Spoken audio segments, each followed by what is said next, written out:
Hey everybody, thanks for coming back for another video. In this one here, I want to talk about hammers. I did a video recently on saws, some saws I made. So yeah, I thought, well, I did a video on saws I made. Let's do a video on some hammers that I've made and mallets.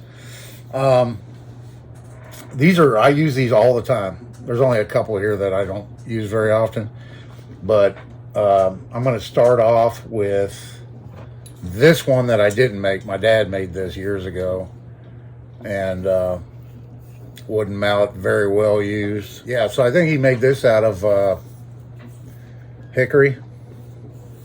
Could be white ash, something like that. And this one's been used a lot. He turned that on the lathe, and the handle on the lathe. It's a completely round handle, unlike a typical hammer handle that's kind of oval shaped. This one's completely round. Very nice. And then I made a large mallet a few years back out of a piece of live oak. And it was actually in my firewood pile. And I just went out, pulled a piece of live oak, and got kind of a fairly centered piece of it, core piece out of it. And it's heavy. I don't know what it weighs, but nice heavy duty mallet for heavier work. And then here's a lighter mallet I made out of a piece of walnut and an old broken hammer handle or something I had laying around. And real simple, just a block of wood glued in. And yeah, I use this quite a bit. It's very lightweight, but it's great for chisel work and that type of thing. And then I've got another mallet here I'll show you, my most unique mallet, and that's this one right here. This is a piece of Australian pine, and I left a little bit of the inner bark on it. It was probably an end cut off a walking stick that I made.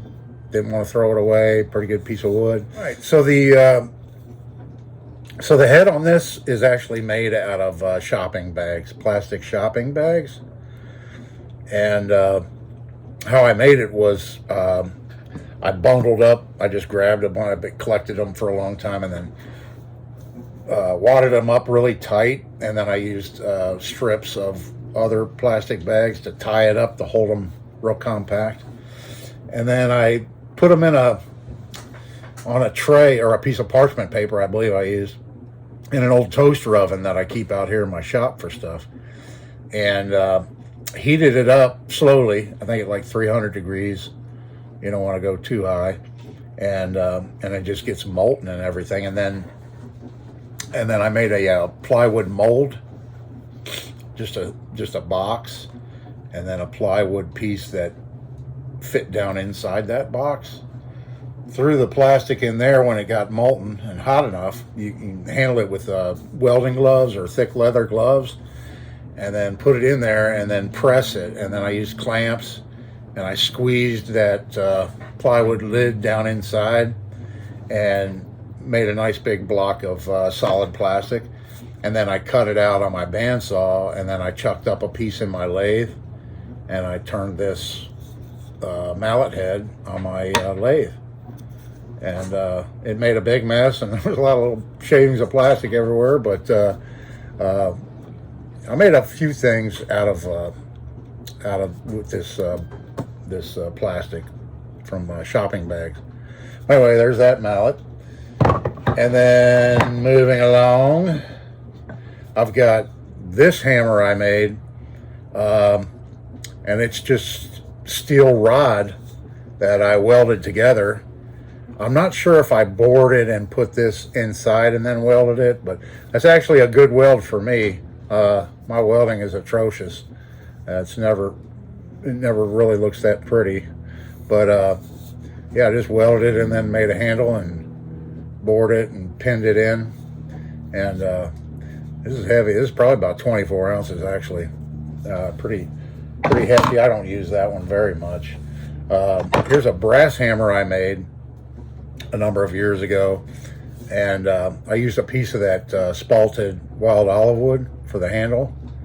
I just love this wood. It's got such a nice, pretty pattern in it, And so how I made this one, this is a chunk of oilite brass, and I put it in my lathe and I grooved it out to accept this strap so that it would fit down in there. And then I just bent this stainless steel strap over it and screwed it in there, and that's it.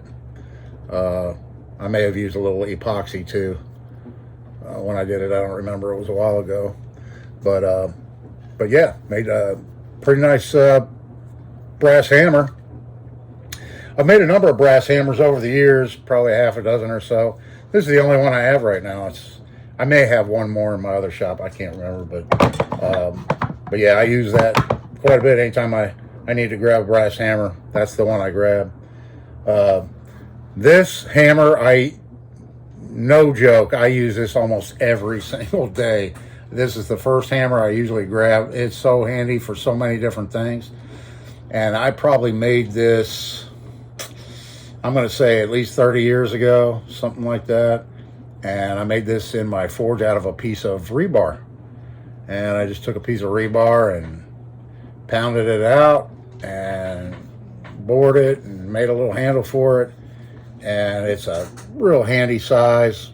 And I, hammer up to 4 finishing nails with it, and on down, to brads,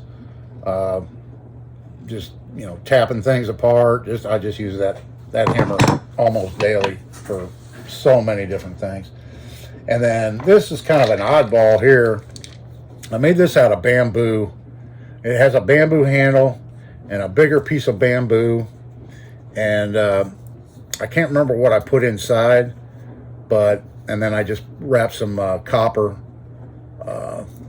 like 10 gauge copper wire around it and soldered it.